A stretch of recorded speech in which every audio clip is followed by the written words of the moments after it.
மெரிபா பன்னீர் soda. I trust Meriba.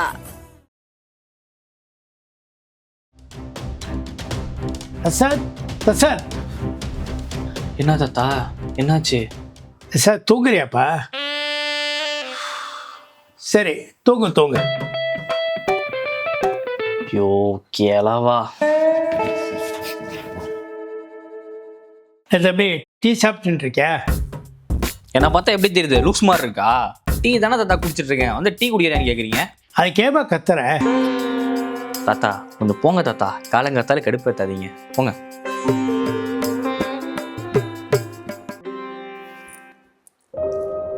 Prasad, என் துணியை துவச்சி வச்சிருக்கேன்டா, அதை எடுத்து போய் காய போட்டுறா. அதானே பண்ண போறேன். என்னை பார்த்தா நான் லூசு மாதிரி இருக்கா? துணி காய போடுறது தாத்தா, பக்கெட்ல துணி எடுத்துட்டு போயிட்டு இருக்கேன். சும்மா காலையில சொன்னதே சொல்லிட்டு இருக்கீங்க. டேய், எதுக்குடா கத்திட்டு இருக்க? அக்கா நானும் காலைல இருந்து பாக்குறேன், எனக்கு கடுப்பேத்துற மாதிரியே பேசிட்டு இருக்காருக்கா.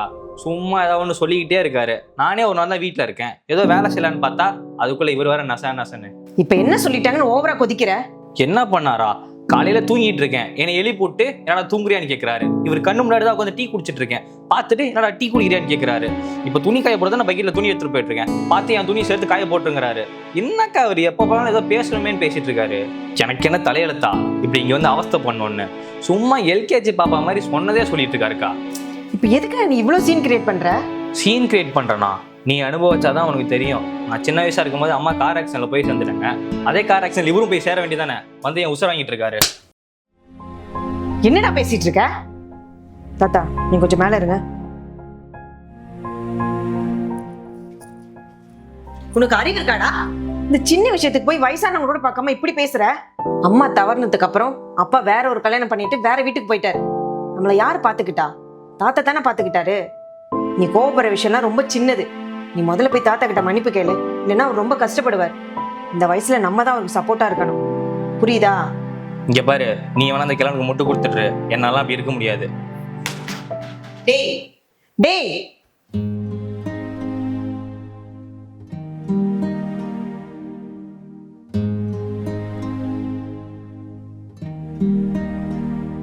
தாத்தா அவன் சின்ன பையன், அவன் பேசுனது எதையும் மனசுல வச்சுக்காதீங்க. அவனுக்கு பதிலா நான் வேணா மன்னிப்பு கேட்டுறேன். சே நீயாச்சும் சின்ன வயசுலேருந்து தாத்தா ஆசையாக வருவேன். ஆனால் அவன் அம்மா அப்பாட்டையே பழகிட்டான். ஒரு அப்பாவுக்கு பையன் திட்டினா கோவம் வரும். எந்த தாத்தாக்கும் பேரன் திட்டினானா வாங்கிப்போம். ஏன்னா அவன் சின்ன வயசுலேருந்தே அவனுக்கு என்னை பற்றி தெரியாது. ஆனால் அவனை சின்ன வயசுலேருந்து எனக்கு தெரியும். பாருமா, நீ என் செல்ல பேத்தி, அவன் என் செல்ல பேரு. உங்களுக்கு இல்லாத உரிமையாமா? கௌசி, என்னது இது? ஷர்ட்டெல்லாம் காடல அழுக்கு அப்படியே இருக்கு, ஒழுங்கா துவைக்க மாட்டியா? இல்லைங்க, ஒழுங்கா தான் துவைச்சேன். ஒழுங்கா துவைச்சா நான் ஏன் வந்து கேட்குறேன்? வாஷிங் மிஷின்ல தான் போட்டேன். வாஷிங் மிஷினில் போட்டாதான் அழுக்கு போக மாட்டேங்குன்னு தெரியுதுல்ல. கை ரெண்டும் நல்லா தானே இருக்கு, கையில் துவைக்க மாட்டியா? சாரிங்க, இன்னைக்கு கையிலே துவைக்கிறேன். பார்த்தாலும் ஏதாச்சும் ஒரு காரணத்தை சொல்லிட்டு.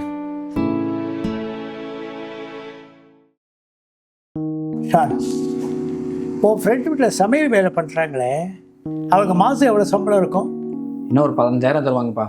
அப்புறம் இந்த பாத்திரம் தேய்ச்சி பெருக்கி கூட்டுற வேலையெல்லாம் இன்னும் ஒரு 6,000 ரூபா தருவாங்க. அப்புறம் இந்த துணி துவைச்சி அயன் பண்ணுறது அதெல்லாம் என்ன, ஒரு சட்டைக்கு 12 ரூபானா மாதம் 1,500 ரூபா ஆயிரும்பா.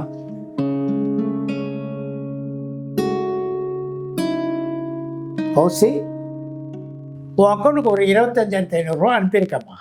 பா, இப்போ அவளுக்கு எதுக்கு 25,000 ரூபா அனுப்புறீங்க? சொல்கிறேன், உட்காரமா.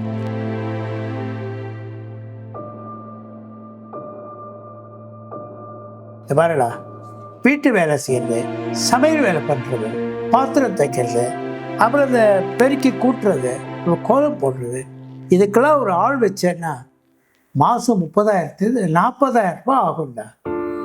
ஆனால் கௌசி ஒரே ஆளாக அந்த வேலை செய்கிறான். அவளுக்கு நம்ம மாதம் லீவு கூட கொடுக்கறதில்ல, அவளுக்கு சம்பளமும் கொடுக்கறதில்ல. நீ உங்கள் அம்மாவை குறை மட்டும் சொல்லிட்டு இருக்கீங்க. அன்றைக்கி உங்கள் அம்மா அவளை பிடிச்சி பாத்திரம் சரியாக தைக்கலை, பிசு பிசுன்னு இருக்கு, அப்புறம் என் துணியில் மடித்து வைக்கலை அப்படின்னு குறை சொல்லிட்டு இருக்காங்க. இந்த வருஷம் நீ ஆஃபீஸ்க்கு போகிற, உனக்கு லீவு இருக்குது, அன்றைக்கி நீ ரெஸ்ட்டும் எடுத்துட்ட. ஆனால் கௌசல்யா மாதிரி இருக்கிற ஹவுஸ் ஒய்ஃபுக்கெல்லாம் லீவும் கிடையாது, ரெஸ்ட்டும் கிடையாது. இந்த வீட்டில் எல்லாருக்கும் முன்னாடி அவள் தான் எழுதுக்கிறா, கடைசியாக தூங்குறதும் அவள் தான். அவளுக்கு எந்த ஆசையும் கிடையாது. அவளுக்கு என்ன ஆசையும் நம்ம கேட்குறதும் கிடையாது. ஒரு நாளைக்காவது அவங்க செய்கிற வேலையை நம்ம பாராட்டி இருக்குமா? குறை மட்டும் தான் சொல்கிறோம். ஏன்னா ஆம்பளைங்க அது மட்டும்தான் நமக்கு தெரியும். ஷான், கௌசல்யா இருக்கிற வரைக்கும் உனக்கு அந்த கஷ்டம் தெரியாது. அவள் இல்லைன்னா தான் அந்த கஷ்டமும் தெரியும், அவளோட அருமையும் உனக்கு தெரியும். நீ நினைக்கலாம் காசு கொடுத்து இந்த வேலையெல்லாம் செய்வாங்கட்டு. ஆனால் காசுக்கு மட்டும்தான்மா அவங்க வேலை செய்வாங்க. நீ இப்போ கௌசல்யா பேசுகிற மாதிரி அவங்கள பேசினா அடுத்த நாளே அவங்க வரமாட்டாங்க. அவங்க செய்கிற வேலைக்கு நீ எவ்வளோ காசு கொடுத்தாலும் பத்தாதுப்பா. ஆமாப்பா, நீங்கள் சொன்னது சரிதான். என்னை மன்னிச்சிரு கௌசல்யா, நீ வீட்டுக்காக இவ்வளோ பண்ணுறன்றது எனக்கு தெரியாமலே போயிடுச்சு.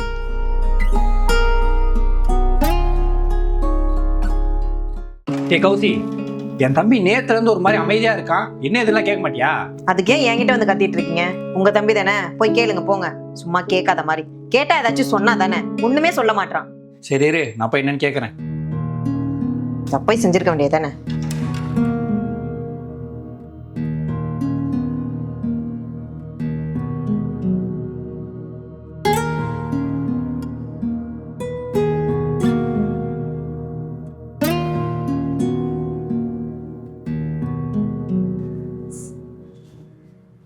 டேய், மேலே என்ன பண்ற? கீழே வாடா.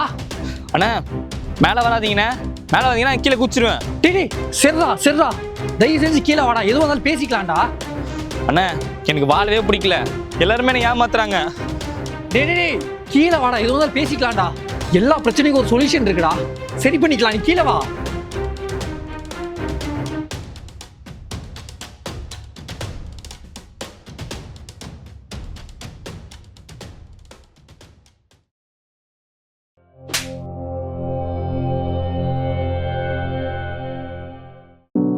டேய், கொஞ்ச நேரத்தில் எங்களை எவ்வளோ கவலைப்பட வச்சுட்டு பாருடா. என்ன பிரச்சனாலும் சொல்லுடா, பார்த்துக்கலாம். உங்ககிட்ட தானே கேட்டுட்டு இருக்கோம், என்ன ஆச்சுன்னு சொல்ல. தயவு செஞ்சு சொல்லுடா. அண்ணே நீ ஒரு ஆளாவே குடும்பத்தை பார்த்துட்டு இருக்கண்ணே. என் காலேஜ் விஷயம் நீ தான் கட்டுற. சரி உனக்கு தொந்தரவு பண்ண வேணாம் தான் ஒரு 50,000க்கு லோன் வாங்கலான்னு நினச்சேன். ஆனால் அவனுங்க பாசிங் ஃபீஸ்ன்னு சொல்லி என்கிட்ட ஒரு 20,000 வாங்கிக்கிட்டாங்கண்ணே. நானும் அப்படி இப்படின்னு ஃப்ரெண்ட்ஸ் கிட்டலாம் கேட்டு பணத்தை கட்டிட்டேன். அப்புறம் திரும்பி வந்து என்கிட்ட 10,000 கேட்டான். என்னால் பணம் கொடுக்க முடியாதுன்னு சொன்னேன். இப்போ பணம் தரலன்னா நான் 1 லட்ச ரூபா லோன் வாங்கி ஏமாத்திட்டேன்னு சொல்லி போலீஸ் கம்ப்ளைண்ட் கொடுத்தேன்னு சொல்லி மிரட்டுறானே. எந்த பேங்க்ல லோன் வாங்கினேன்? பேங்க்லாம் இல்லைண்ணே, ஒரு ஆப் ஒன்று ஏற்றினேன். ஆப்ல லோன் வாங்கினியா? பேங்க்ல எதுக்கு லோன் கேட்கல? இல்லைண்ணே, இந்த ஆப்பில் போட்டால் லோன் பண்ண சீக்கிரம் வந்துடுன்னு சொன்னாங்க. அதுவும் இல்லாமல் 0% இன்ட்ரெஸ்ட் வர சொன்னாங்கண்ணே. டேய், ஒன்று தெரிஞ்சுக்கோனேன். ஒன்று பேங்க்ல லோன் வாங்கு, இல்லைனா லோனே வாங்காத. பேப்பர் ஒர்க் இல்லாமல் யாரும் லோன் தர மாட்டாங்களா? அப்படி லோன் தந்தால் அவங்க ஒரு ஃப்ராடுன்னு அர்த்தம். தயவு செஞ்சு இந்த விஷயத்த உன் ஃப்ரெண்ட்ஸ் கிட்டலாம் சொல்லி இந்த மாதிரி தேர்ட் பார்ட்டி ஆப்பெல்லாம் யூஸ் பண்ண வேணான்னு சொல்லு. காசு வேணும்னா எங்ககிட்ட கேட்க வேண்டியது தானே, உனக்கும் சேர்த்து தானே சம்பாதிச்சிட்டு இருக்கோம். காசு இன்னைக்கு வரும், நாளைக்கு போகும். உயிர் போனால் திரும்ப வருமா? காசு ஏதாச்சும் பண்ணி ரெடி பண்ணிடலாம்டா. தயவு செஞ்ச மாதிரி முட்டாள்தனமான முடிவெல்லாம் எடுக்காத. சரிண்ணே. அந்த லோன்காரன் மேலே கேஸ் போட்டுடலாம். இனிமே அவன் மிரட்ட மாட்டான். காலேஜ் பசங்களாம் பார்த்து தான் ஏமாத்துவாங்க. நம்ம தான் ஜாக்கிரதையா இருக்கணும். இனிமே இந்த மாதிரி நடக்காம பார்த்துக்கலாம். அடுத்த வாட்டி ஏதாச்சும் இடத்துல லோன் வாங்குறேன்னா அந்த இடம் கரெக்டான இடமான்னு பார்த்து வாங்கு. தயவு செஞ்சு இனிமேல் ஏதாச்சும் பிரச்சனைனா என்கிட்ட சொல்லுடா. எதுவாக இருந்தாலும் பார்த்துக்கலாம். வாழ்றது ஒரு தடவை தான். எவ்வளோ சந்தோஷமாக வாழ முடியுமோ அவ்வளோ சந்தோஷமாக வாழ்ந்துட்டு போயிடணும். புரியுதா? இனி இந்த மாதிரி முட்டாள்தனமாக முடிவெடுக்க மாட்டேன்னு சத்தியம் பண்ணுறான். சத்தியமாக அந்த மாதிரி எந்த முடிவு எடுக்க மாட்டேன்னு.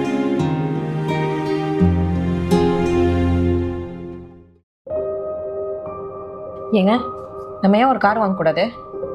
நம்ம ஏண்டி கார் வாங்கணும்? நம்மகிட்ட தான் ஒரு ஸ்கூட்டி இருக்குது, பைக் இருக்குது, அது போதாதா? எவ்வளோ நாளைக்குங்க நம்மளும் 2 வீலர்லேயே போகிறது? நம்மளும் கார் வாங்கி சொகுசாக போக வேணாமா? கடைசி வரைக்கும் இந்த வெயிலையும் மழையிலையும் கஷ்டப்பட்டுட்டே இருக்கணுமா? எங்கள் அக்கா புருஷனை பாருங்கள், கார் வாங்கினதுலேருந்து எவ்வளோ பந்தாவாக ஸ்டேட்டஸ் போட்டுட்ருக்காங்கன்னு. ஏண்டி, இவ்வளோ நாள் என்னை கார் வாங்க சொல்லி நீ தொல்லையே பண்ணதில்லை. உங்கள் அக்கா புருஷன் கார் வாங்கிட்டான்னு சொன்ன உடனே என்னைய கார் வாங்க சொல்கிற? இங்கே பாரு, கார் நமக்கு தேவையான்னு பார்த்து வாங்கணும். அதை விட்டு அடுத்த வாங்கினான்லாம் என்னால் வாங்கிட்டு இருக்க முடியாது. இப்போ கார் வாங்கினா என்ன குறைஞ்சா போயிடுவீங்க? இங்கே பாரு, கார் வாங்குறதுலாம் என்கிட்ட காசு இல்லை. உங்கள் அக்கா புருஷன் காசு இருக்குது அதனால வாங்குறான். காசு இல்லைன்னா இஎம்ஐல வாங்குங்க. ஏன் உங்களுக்கு கார் வாங்கி பந்தாவா இருக்கணும்னு ஆசை இல்லையா? இங்கே பாரு, எனக்கும் கார் வாங்கி பந்தாவாக இருக்குன்னு ஆசை இருக்குது. ஆனால் அதுக்குன்னு உங்கள் அக்கா புருஷன் மாதிரி பந்தாவாக இருக்குன்னு ஆசையே இல்லை. புரியல. உங்கள் அக்கா புருஷன் என்ன அவன் சம்பாரிச்ச காசுல கார் வாங்கினா? உங்கள் அப்பா வரதட்சணையாக கொடுத்த காசுல தானே கார் வாங்கினா? உங்களுக்கும் தானே எங்க அப்பா 25 லட்சம் ரூபாய் பணமும் 30 பவுன் நகையும் தரேன்னு சொன்னாரு. நீங்க தானே வேணான்னு சொல்லிட்டு வந்தீங்க. அது மட்டும் இருந்துச்சுன்னா இப்ப நம்ம கார் வாங்கிருக்கலாமா? ஏய், ஒரு ஆம்பளையா இருந்துட்டு வரதட்சணை வாங்குறதுலாம் அசிங்கண்டி. ஒரு பொண்ணை கல்யாணம் பண்ணிட்டு வந்தா அன்னைக்கு நடக்கிற கல்யாண செலவுலேருந்து அவள் வீட்டுக்கு போட்டு வர ட்ரெஸ் வரைக்கும் புருஷன் வாங்கி கொடுத்தாதான் இருக்கணும். ஏங்க எப்ப பார்த்தாலும் இப்படியே பேசிட்டு இருக்கீங்க? ஒரு பொண்ணுக்கு கல்யாண நாள் எவ்வளவு முக்கியம் தெரியுமா? இந்த கல்யாணத்தை கிராண்டா பண்ணணும்னு எத்தனை பொண்ணோட ஆசை தெரியுமா? எங்க அக்காவை எடுத்துக்கோங்க, எவ்வளவு கிராண்டா கல்யாணம் பண்ணாங்க. அது மட்டும் எப்படி முடிஞ்சு? ஏன்னா அவங்க வீட்ல இருந்து பாதி காசு, எங்க வீட்ல இருந்து பாதி காசு போட்டாங்க. அதனாலதான் அவ்வளவு கிராண்டா கல்யாணம் பண்ணாங்க. ஆனா நீங்க என்ன பண்ணீங்க? எங்க வீட்ல இருந்து கொஞ்சம் கூட காசு வாங்கவே இல்லை. உங்ககிட்ட இருக்கிற கொஞ்சம் காசை வச்சு சிம்பிளா கல்யாணத்தை முடிச்சிட்டீங்க. சொந்தக்காரங்க முன்னாடி கிராண்டா கல்யாணம் பண்ணணும்னு நான் எவ்வளவு ஆசைப்பட்டேன் தெரியுமா? நம்ம நல்லா இருக்கும்போது வயிற்றுச்சல் பட்டும் நம்ம கஷ்டப்படும் போது சந்தோஷப்படுறவங்க தானே இந்த சொந்தக்காரங்க. இவங்க முன்னாடி பந்தாவா இருக்கிறதுக்கு நம்ம கஷ்டப்பட்டு சம்பாதிச்ச காசுலாம் வேஸ்ட் பண்ணுமா? இந்த பாரு, நம்ம கல்யாணத்தை சிம்பிளா பண்ணதுனால தான் பேங்க்ல 5 லட்சம், வீட்டில் ஏசி, டிவி, ஃப்ரிட்ஜ்னு வாங்கி போட்டிருக்கோம். சரி, கல்யாணம் தான் கிராண்டா பண்ணல, அட்லீஸ்ட் அவங்க கொடுக்குற வரதட்சணையாச்சும் வாங்கிருக்கலாம்ல. அது மட்டும் வாங்கிருந்தீங்கன்னா இப்ப நம்ம கஷ்டப்பட்டிருக்கவே தேவையில்ல. உங்க அப்பாவுக்கு என்ன வயசு இருக்கும்? எப்போ ரிட்டையர் ஆகுறாரு? இந்த மார்ச் வந்தா 54. அடுத்த வருஷம் ரிட்டையர்மெண்ட். உங்க அப்பா உங்க அக்கா புருஷனுக்கு எவ்வளவு வரதட்சணை கொடுத்தாரு? 40 பவுன் நகை, 25 லட்சம் ரூபாய் பணம் கொடுத்தாரு. அப்போ உங்க 2 பேரோட கல்யாணத்துக்கு மட்டும் உங்க அப்பா 70 பவுன் நகை, 50 லட்ச ரூபா பணம் சேர்த்து வச்சிருக்காரு. இதை சம்பாதிக்கிறதுக்கு உங்க அப்பா எவ்வளவு கஷ்டப்பட்டிருப்பாருன்னு தெரியுமா? எல்லா பணத்தையும் உங்க கல்யாணத்துக்கும் வரதட்சணையுமே கொடுத்துட்டா உங்க அப்பா வயசான காலத்துல என்ன பண்ணுவாரு? இந்த வயசுல உங்க அப்பாவால வெளில வேலைக்கு போய் சம்பாதிக்க முடியுமா? முடியாதுங்க. முடியாதுல்ல. நான் வரதட்சணை வாங்காம இருக்கிறதுனால தான் அந்த பணத்தை அவங்க பேங்க்ல போட்டு இன்னைக்கு வரைக்குமே யார்கிட்டயும் கையேந்தாம இருக்காங்க. என்னை மன்னிச்சிருங்க, நான் இதை பத்திலாம் கொஞ்சம் கூட யோசிக்கவே இல்லை. பெத்தவங்க பொண்ணு கல்யாணத்துக்கே எல்லாத்தையும் கொடுத்துட்டு கடைசி காலத்துல என்ன பண்ணுவாங்க? இதெல்லாம் நான் யோசிக்காம என்னென்னவோ பேசிட்டேன். என்னை மன்னிச்சிருங்க. இப்போ புரியுதா? வரதட்சணை வாங்குறதா ஒரு ஆம்பளைக்கு அழகு இல்லடி. இந்த வரதட்சணைன்ற ஒரு சின்ன விஷயத்தினால எத்தனை பொண்ணுங்க வாழ்க்கை அழிய தெரியுமா? வரதட்சணை வாங்காம வர்ற பொண்ணை கடைசி வரைக்கும் நல்லா பார்த்துக்கிறவன் தான் ஒரு ஆம்பளை. புரியுதா? புரியுதுங்க.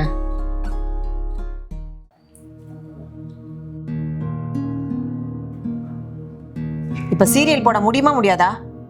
ஏய், ஊர்ல என்னென்னமோ பிரச்சனை போயிட்டு இருக்கு. இப்போ உனக்கு சீரியல் பார்க்கறதா முக்கியமா? சீரியல் தானே, அப்புறமேட்டு பார்த்துக்க. ஆமா, இவர்தான் நியூஸ் பார்த்து நாட்டையே திருத்த போறாரு பாரு. என்னடி சொன்ன? என்ன விட்டா ஓவரா பேசிட்டு இருக்க? உன் விட்டனா பாரு. எங்க அடி பார்க்கலாம். எனக்கு பிடிச்ச எதுவுமே பண்ண விட மாட்டீங்கல்ல. சும்மா அப்புறம்னு. ஏன் நீ அப்புறமா நியூஸ் பாக்குறது? ஏய், வாரம் ஃபுல்லா வேலை பார்த்துட்டு ஒரு நாள் தானே எனக்கு லீவே கிடைக்குது. அப்போ கொஞ்சம் டிவி பார்த்து ரிலாக்ஸ் ஆகலான்னு பார்த்தா ஏன்டி சீரியல் பார்க்க சொல்லி உயிரை வாங்கிட்டு இருக்க? உனக்கு சீரியல் தானே முக்கியம், நீயே பார்த்து தொலை. நானும் தான் டெய்லி வேலை செஞ்சுட்டு இருக்கேன். இன்னும் இவர் மட்டும் தான் வேலை செஞ்சு ஊருக்கே சாப்பாடு போடுற மாதிரி. வேலைக்கு போயிட்டு வந்தா நிம்மதியாவே இருக்க மாட்டாடா என் பொண்டாட்டி. இப்போ பார்த்தாலும் நசன்ட்டு. ஏண்ணே, என்னண்ணா ஆச்சு? பின்ன என்னடா, எப்போ டிவி போட்டாலும் பக்கத்தில் உட்காந்துட்டு சீரியல் போடுங்கன்னு வெறுப்பேற்றிட்டு இருக்கா. நீங்கெல்லாம் கல்யாணமே பண்ணிக்காதீங்களா? பேச்சுலர் ரூம் எல்லாம் தனியாக தானே இருக்கீங்க. நீ நைட் அவங்க வீட்டில் தங்கிக்கிறேன்டா. இதெல்லாம் ஒரு பிரச்சனையாண்ணே? டேய், இதெல்லாம் பிரச்சனை தான்டா. சும்மா சாப்பிட்டோமா, வீட்டு வேலை செஞ்சோமா, தூங்கினோமான்ட்டு இல்லாம. அண்ணே, உங்க வீட்டில் எல்லா வேலையும் ஒய்ஃப் தான் செய்வாங்களா? ஆமாடா, அவ தான் செய்வா, வேற யார் செய்வா? அண்ணே, இதெல்லாம் நான் கேள்வி கூட பட்டதில்லை. இப்போதான் எங்கள் அண்ணனுக்கு புதுசாக கல்யாணம் ஆச்சு. எங்கள் அண்ணி இருக்காங்கல்ல, வீட்டில் ஒரு வேலையும் செய்ய மாட்டாங்க. அவங்களுக்கு தோணுச்சுனா தான் சமைப்பாங்க, இதெல்லாம் சமைக்க கூட மாட்டாங்க. வாரத்தில் 3 நாள் ஆன்லைன்லேயே ஆர்டர் பண்ணி சாப்பிட்ருவாங்கண்ணே. அப்புறம் இந்த பாத்திரம் விளக்குறது, வீடு கூட்டுறதுக்கெல்லாம் ஆள் வச்சுப்பாங்க. வீட்டில் எந்த வேலையும் செய்யறேன்னா அப்படி என்னதான் பண்ணுறாங்க? அவங்க என்ன பண்ணுவாங்க? செல்லு பார்ப்பாங்க, இல்லைனா டிவி பார்ப்பாங்க. அவங்களுக்கு என்ன தோணுதோ அதை தான் பண்ணுவாங்க. அப்புறம் அண்ணே, நீங்கள் தான் நல்லா சம்பாதிக்கிறீங்களே, அப்புறம் ஏன்னா எல்லா வேலையும் அவங்களே செய்ய சொல்கிறீங்க? அவங்க ஒன்றும் மிஷின் இல்லைல்ல. அப்புறம் அவங்க சீரியல் பார்க்கணுன்னா ஃபோன்லேயே பார்த்துக்கலாமே. உங்கள்கிட்ட வந்து கேட்கணும்னு அவசியமே இல்லை. அவங்களுக்கு சீரியல் பார்க்கறதோட அவங்களோட டைம் ஸ்பெண்ட் பண்ணணும், அதுதானே முக்கியம். அப்புறம் நம்ம வீட்டு வேலை செய்ய, நம்ம சமைச்சு போகிறதுக்கு கூட நீங்கள் அவங்களை கல்யாணம் பண்ணிட்டு வரல. புரிஞ்சுக்கோங்க.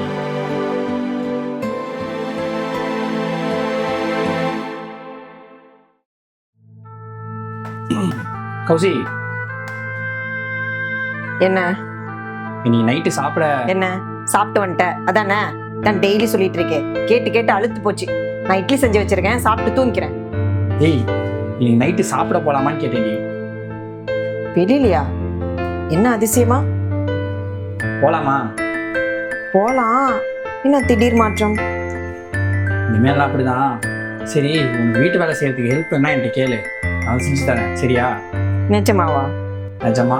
சரி, சும்மா மாசம் நின்றுருக்காத, போய் ரெடியாகு. சரி. ஐயா ஐயா, வேலையை விட்டு நின்றலான் இருக்கேன் ஐயா. என்னப்பா திடீர்னு இப்படி சொல்கிறேன்? உனக்கு இங்கே ஏதாவது பிரச்சனையா இல்லை வேலை செய்கிறதுக்கு பிடிக்கலையா?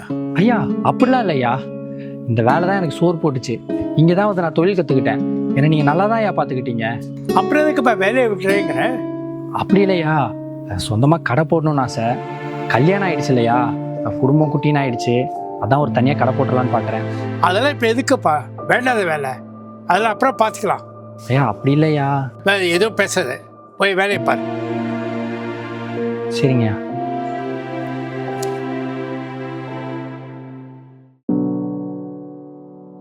என்னங்க வீட்டுக்குள்ள போகாம வெளியிலே நின்றுட்டு இருக்கீங்க? அது ஒன்றும் இல்லைம்மா, நேற்று ஓனர்கிட்ட சொந்த கடை ஆரம்பிக்க போகிறேன்னு சொன்னேன். உனக்கு எதுக்கு அதெல்லாம் அப்படின்னு சொல்லி மூஞ்சி அடிச்ச மாதிரி பேசிட்டாரு. அதான் ஒரு மாதிரி இருக்கு. இதுக்கு முன்னாடி அவர் அப்படிலாம் பேசினதே இல்லை. அதான் எனக்கு ஒரு மாதிரி ஆயிடுச்சு. எனக்கு நல்லா புரிஞ்சிருச்சு. நீங்க சொந்த கடை ஆரம்பிக்கிறேன்னு சொன்னீங்கல்ல, அதான் அவருக்கு பிடிக்கல. இங்கே பாரு, அவர் அப்படியாப்பட்ட மனுஷன்லாம் இல்லை. அவர் ரொம்ப நல்லவர். அவர் கீழே இருக்கிறவங்க நல்லா இருக்கும்னு நினைப்பாரு. ஓ, அப்படின்னா நீங்க சொந்த கடை ஆரம்பிக்கிறேன்னு சொன்னேனே அவர் சந்தோஷப்பட்டுக்கணும். இப்படி வேணாம்லாம் சொல்லியிருக்க கூடாது.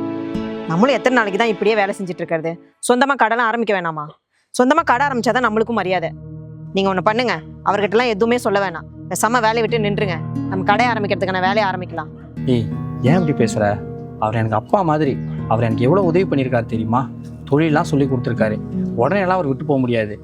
ஏங்க, நான் தான் சொல்றேன்ல. ஷான், ஐயா வாங்க ஐயா. கௌசி ஐயா வந்திருக்காரு, டீ போட்டு எடுத்துட்டு வா. அதெல்லாம் வேண்டாம்பா. நேற்று உன்னை கடையில் மூஞ்சி காட்டின்னு தோணுச்சு, அதான் உன்னை பார்த்துட்டு போகலான்னு வந்தேன். ஐயா அதெல்லாம் ஒரு பிரச்சனையும் இல்லையா. ஷான், இதில் 1,00,000 ரூபாய் இருக்கப்பா. நீ சொந்தமாக கடை ஆரம்பிக்கணும்னு சொன்னேன், அதனால் இதை வச்சுக்கோப்பா. அடே எப்படிப்பா, சொந்தமாக கடை ஆரம்பிக்கிறதுனா எவ்வளோ செலவாகுன்னு எனக்கு தெரியுமா? நான் கடையில் பேசுறதுனால நீ தப்பாக எடுத்துக்காதப்பா. நான் சொந்தமாக பிஸ்னஸ் ஆரம்பிக்கணும்னு சொன்ன உடனே என் முதலாளி என்னை விடலை. அவர்கிட்ட சண்டை போட்டு தான்ப்பா இந்த கடையை நான் ஆரம்பித்தேன். ஆரம்பத்தில் நான் ரொம்ப கஷ்டப்பட்டேன்பா. பெருசாக எந்த வருமானம் இல்லை. அந்த மாதிரி நீ கஷ்டப்படக்கூடாதாம்மா நான் நேற்று அப்படி சொன்னேன். அப்புறம் தான்ப்பா யோசிச்சேன், நீ எவ்வளோ நாளைக்கு தான்ப்பா எனக்குள்ளேயே வேலை பார்ப்பேன். நீ நல்லா உனக்கு தொழில் தெரியும், நல்லா வேலை செய்வேன், நீ நல்லா மேலே வருவேன்னு எனக்கு நம்பிக்கை இருக்கப்பா. அதனால் இது மாதிரி பணத்தை வச்சுக்கோ, தொழில் ஆரம்பி. அப்புறம் பஸ் ஸ்டாண்டு பக்கத்தில் ஒரு கடை பார்த்துருக்கேன். நீங்கள் அங்கே வந்து அந்த கடையை பார்த்தீங்கன்னா பேசி முடிச்சிடலாமா? ஐயா ஏற்கனவே எனக்கு நீங்கள் நிறைய உதவி பண்ணியிருக்கீங்க. உங்களுக்கு நான் அதை எப்படி திரும்ப செய்ய போகிறேன்னே தெரியலையா. எனக்கு நீ எதுவும் பண்ண வேண்டாம்மா. நீ பிஸ்னஸ் ஆரம்பிச்சதுக்கப்புறம் உனக்கே வேலை செய்கிறான் பாரு. என் முதலாளி என்னை பார்த்துக்கிற மாதிரி, நான் உன்னை பார்த்துக்கிட்ட மாதிரி நீ அவனை நல்லா பார்த்துக்கணும். தொழிலாளியாக இருந்து ஓனர் ஆனதுக்கப்புறம் ஒரு தொழிலாளியால் தான் இந்த கடை ஓடுறதுன்னு மறந்துடாது. ஒரு தொழிலாளி தான் இந்த கடைக்கு முதுகெலும்பு. சரியா?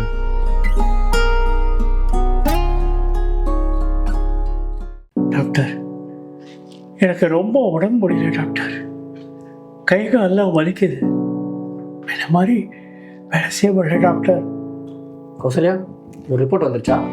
வந்துருச்சு டாக்டர்.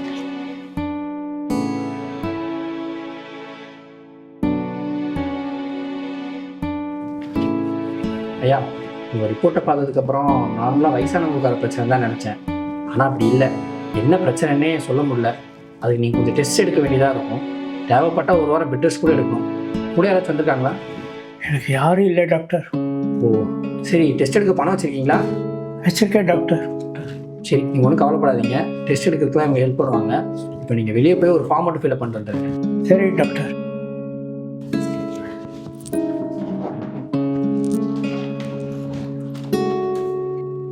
டாக்டர், அவர் உடம்புல தான் எந்த பிரச்சனையும் இல்லையே, அப்புறம் எதுக்கு இந்த டெஸ்ட்லாம் எடுக்க சொல்லியிருக்கீங்க?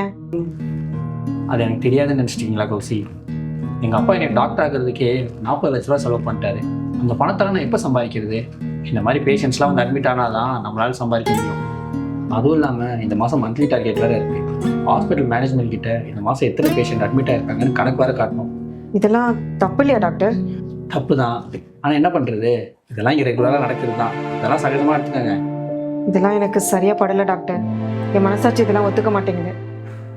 இங்கே பாருங்கள், இந்த ஹாஸ்பிட்டலோட டாக்டர் தான், நான் சொல்கிறது தான் நீங்கள் கேட்கணும். போய் அவர் கரெக்டாக டெஸ்ட் எடுத்து அவருக்கு ரூம் அலோகேட் பண்ணுங்கள்.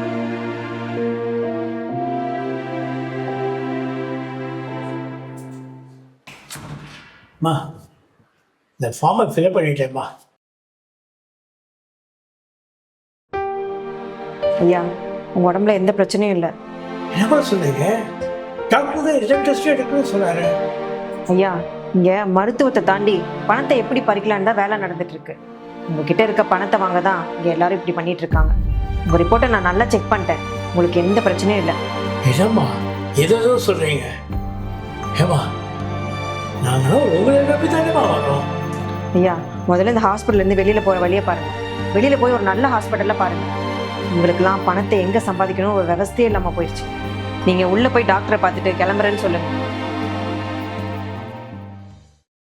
டாக்டர், என் உடம்புக்கு எந்த பிரச்சனையும் இல்லை.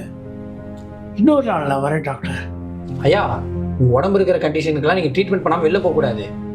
என் உடம்புக்கு எந்த பிரச்சனையும் இல்லைன்னு நர்சம்மா சொல்லிட்டாங்க டாக்டர். என்ன சார் பாக்குறீங்க? நான் ஒன்றும் உங்களை மாதிரி கிடையாது. ஒரு பேஷண்டோட உயிரோட விளையாடுறதுக்கு என் மனசாட்சி ஒத்துக்காது. டாக்டர், மக்கள்லாம் உங்களை நம்பி தானே டாக்டர் வராங்க. அவங்க உயிரோட விளையாட உங்களுக்கு எப்படி டாக்டர் மனசு வந்தது? என்ன சார் சொன்னீங்க? உங்க அப்பா சொல்லைய 40 லட்சம் கொடுத்து உங்களை படிக்க வச்சாரா? அவரு மக்களை காப்பாத்துறதுக்காக உங்களை படிக்க வச்சிருப்பாரு. ஆனா நீங்க அந்த பணத்தை சம்பாதிக்கிறதுக்காக மக்களோட உயிரோடய விளையாடுறீங்க. பணம் சம்பாதிக்கிறதுக்கு இது ஒன்றும் பிசினஸ் கிடையாது சார். டாக்டருங்கிறது ஒரு சர்வீஸ். அவங்க உங்களையே நம்பி உயிரே கொடுக்குறாங்க. இனிமே இந்த ஹாஸ்பிட்டல் நான் ஒர்க் பண்றதா இல்லை. இனிமே இந்த ஹாஸ்பிட்டல் இந்த மாதிரி நடந்துச்சு நான் போலீஸ்ல கம்ப்ளைண்ட் பண்ண வேண்டியதா இருக்கும். வாங்க சார்.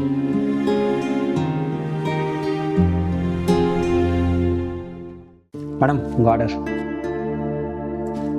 எவ்வளோ ஆச்சு? 100 rupees மேடம். 120 ரூபா இருக்கு. 20 ரூபா டிப்ஸ் வச்சு. மேடம், இந்த 20 ரூபா எனக்கு வேணாம் மேடம், நீங்களே வச்சுக்கோங்க. வேணாமா? ஏன்? மேடம், இந்த 20 ரூபா கிழிஞ்சிருக்கு மேடம். டேப் ஒட்டி கொடுத்துருக்கீங்க, இதனால் எங்கேயுமே யூஸ் பண்ண முடியாது. ஏய், என்ன இப்போ உனக்குலாம் டிப்ஸ் கொடுக்கறதே பெரிய விஷயம். இந்த 5க்கும் 10க்கும் தானே டெலிவரி வேலை பார்க்குறீங்க. ஒழுங்கா இதை எடுத்துகிட்டு போ. மேடம், நான் ஒன்றும் நீங்கள் கொடுக்குற டிப்ஸுக்கெல்லாம் வேலை செய்யலை மேடம்.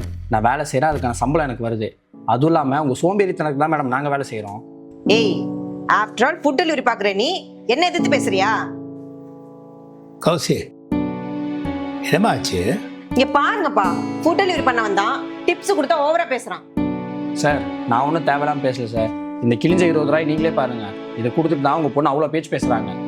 கௌசி, என்னம்மா இதெல்லாம்?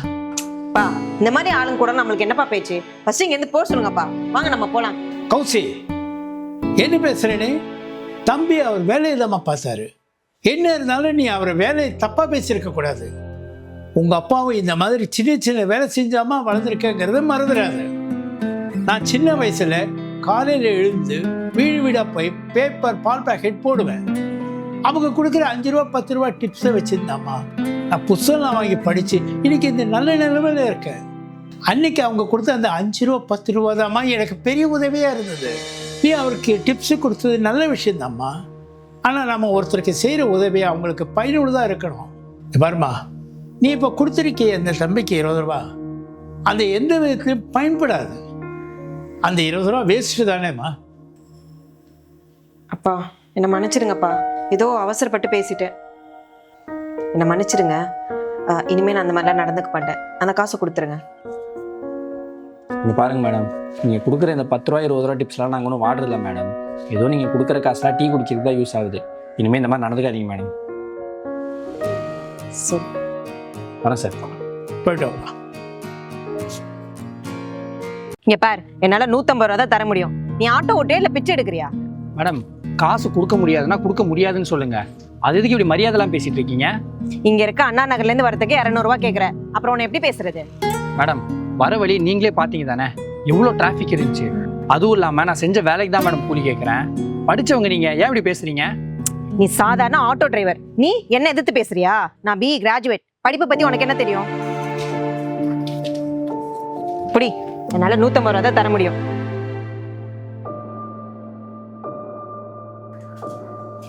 பா, என்ன பண்ணிட்டு இருக்கீங்க? ஒன்றும் இல்லைம்மா, இந்த ட்ரிப்பு ஆட்டோமேட்டிக்காக கீழே விழுறது, அதனால பவர் ஆஃப் ஆகுது. அது என்னன்னு பார்த்துட்டு இருக்கேன். அதுக்கு நீங்க என்ன பண்றீங்க? இருங்க, எலக்ட்ரிஷியன் வர சொல்றேன். எலக்ட்ரிஷியன்லாம் வேண்டாமா? அவன் இதை பார்க்கறதுக்கு 500 ரூபா கேட்பான். தேவையில்லாத செலவு, நானே பார்க்குறேன். பா, சொன்னா கேளுங்கப்பா. இரும்மா, இது ஒன்றும் பெரிய ப்ராப்ளம் இல்லைம்மா. இதை மெயின் ஆஃப் பண்ணிட்டு ஆன் பண்ணால் சரியாயிடும். பா, பா, என்னாச்சுப்பா? பா, எழுந்துருங்கப்பா. அப்பா எழுந்துருங்கப்பா, ப்ளீஸ்ப்பா. யாராச்சும் இருக்கீங்களா? அப்பா, அப்பா, அப்பா எழுந்துருங்கப்பா. பா, மேடம் என்னாச்சு? எங்க அப்பாவுக்கு ஷாக் அடிச்சிருச்சுங்க. ஹாஸ்பிட்டல் போலாம், ஆட்டோ எடுக்கிறீங்களா? மேடம் ஹாஸ்பிட்டல் போறதுல டைம் இல்லை மேடம். நான் சொல்றத பண்ணுங்க. அவர் கை கொஞ்சம் தேய்ங்க.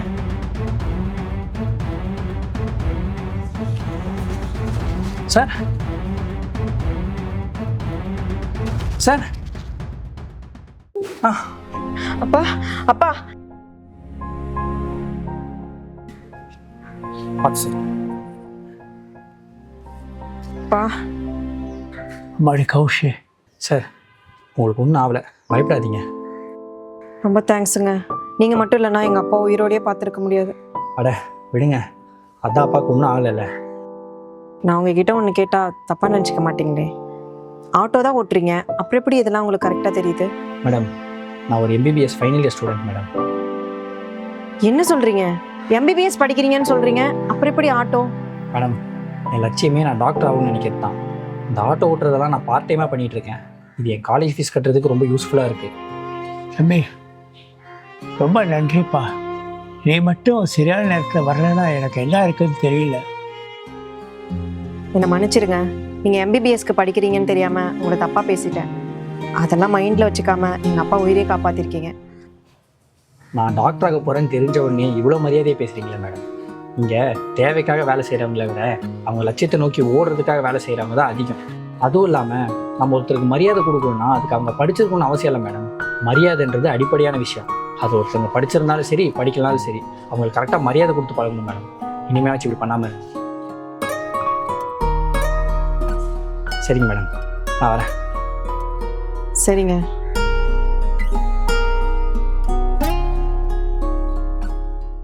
என்ன டாக்டர் சொல்றீங்க?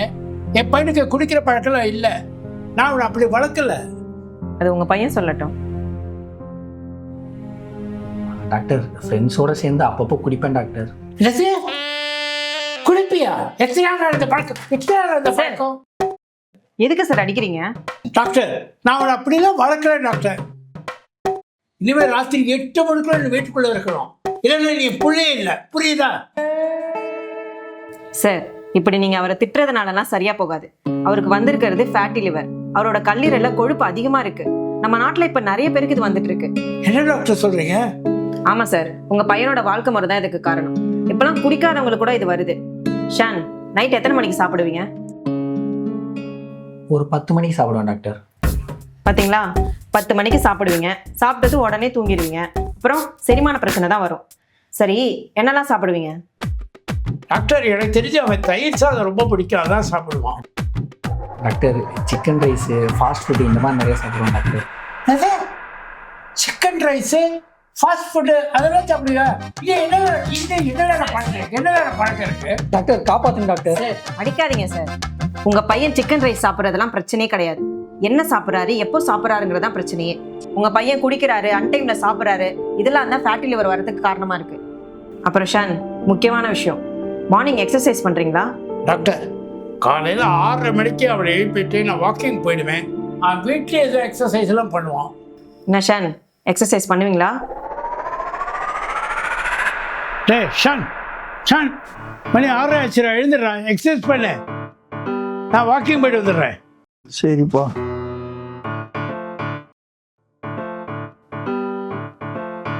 போயிட்டாரா?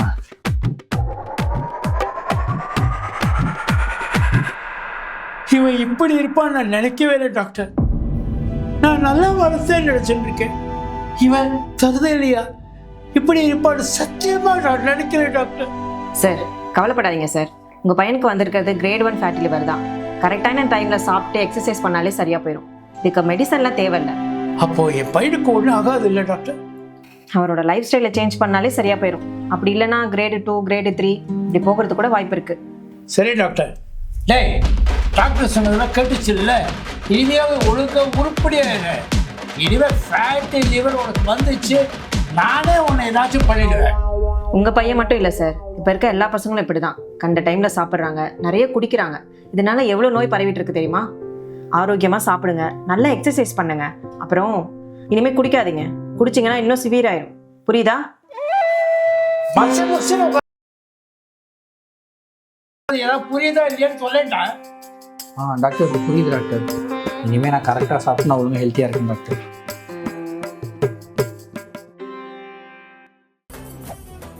மெரிபா பன்னீர் சோடா. I trust மெரிபா.